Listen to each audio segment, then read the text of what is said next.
Guillaume Cao. La voiture est en panne d'essence. Nous n'avons vraiment pas de chance. Pourquoi t'affoler? C'est mon dentiste qui chante.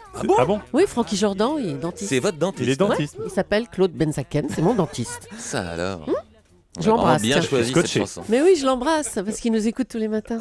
Bon, Mais bah, je vous jure que On c'est vous vrai. embrasse on alors. peut lui faire un petit bisou. Francky Ah Jordan. ouais. Allez, bisous, Il- Francky. Il se produit de temps en temps au Petit Journal à Paris, si vous voulez le voir. L'université de l'Ohio, Stéphane Blakowski a découvert le carburant du futur. C'est assez étonnant, hein, un peu spécial, dirons-nous. Il est gratuit, écologique, disponible à volonté. Le seul défaut de ce produit miracle, c'est que c'est un petit peu dégoûtant. Il s'agit de l'urine. C'est vraiment le carburant du futur? Ah bah exactement, oui, ne faites pas pff, Julie, c'est le carburant du futur. Ah bon. À l'avenir, va peut-être falloir comme ça prendre de nouvelles habitudes, son petit pipi du matin. Il faudra peut-être aller le faire directement dans le réservoir de la voiture. Alors, effectivement, les garçons sont un peu avantagés de ce point de vue. Enfin, il faut aussi voir les contraintes, hein, parce que quand même descendre tous les matins en pyjama sur le parking pour remplir son réservoir, les petits matins d'hiver quand il fait nuit, qu'il fait -5, c'est pas très agréable. Mais alors, avant de commencer à râler, voyons aussi les avantages.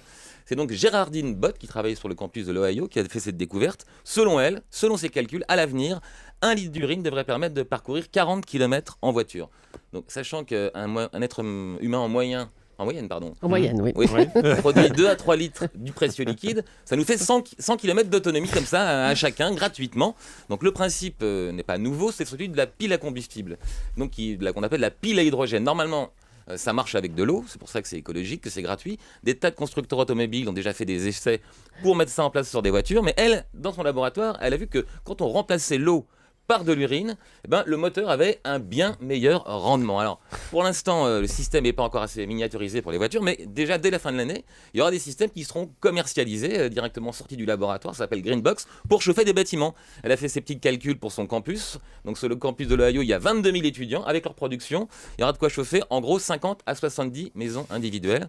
Mais là où ça ouvre le plus de perspectives, ce sont pour les éleveurs. Vous connaissez sans doute cette petite comptine qui disait « Une vache qui pisse dans un tonneau, c'est rigolo, mais c'est pas beau. » Pas beau. Voilà, Mais pas merci. beau, c'est ça. Eh C'était ben, trop on simple. va pouvoir faut qu'on changer la trouve. fin. C'est une vache qui pisse dans un tonneau, c'est rigolo. Ok, ça change pas. Mais en revanche, ça chauffe votre eau. Avec l'urine d'une seule vache, on peut réchauffer l'eau, simplement l'eau, mais avoir de l'eau chaude pour 19 maisons. Donc voilà, peut-être que si vraiment ça se confirme, si ça se développe, pour les éleveurs, c'est une bonne nouvelle d'être comme ça à l'aide d'un cheptel qui produit le carburant du futur. Sauf que, effectivement, ça répond pas aux crises urgentes auxquelles ils ont. Qu'ils doivent affronter en ce moment, mais à l'avenir, peut-être que les vaches, voilà, c'est le nouveau gisement du carburant. C'était donc la chronique environnement ce matin de Stéphane. Vous ferez moins le malin quand il Blakowski. faudra faire le plein de votre Allez, réservoir. Francky Jordan. Votre dentiste. Vous avez mal aux dents en l'entendant, non? Ouvrez la bouche, Non. Julie.